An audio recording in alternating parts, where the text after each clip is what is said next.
Samantala, mahigit 1,000 pamilya naman na biktima ng Bagyong Pablo sa Compostela Valley nakalipat na sa kanilang mga bagong bahay. Yan ang tinutukan namin kasama si Penga Linyo. Mahigit 1,000 pamilya na biktima ng Bagyong Pablo noong ika-4 ng Disyembre 2012 ay nailipat na sa kanilang mga bagong bahay sa Montevista, Compostela Valley Province.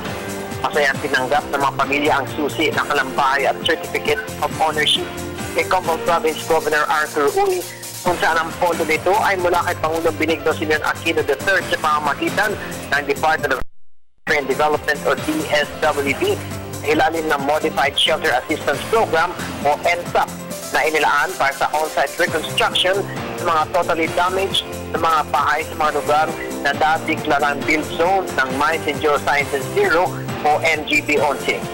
Ang tinira sa mga bagong bahay ay mga miyembro ng Neighborhood Association of Shelter Assistance o NASA sa mga barangay na mga bahay ay mga ito ay talagang nawasak ng Bagyong Pablo. Ang kada bahay ay may budget na 100,000 piso kung saan umabot sa mahigit 3,000 bahay ang na-turnover na rin sa mga biktima ng Bagyong Pablo.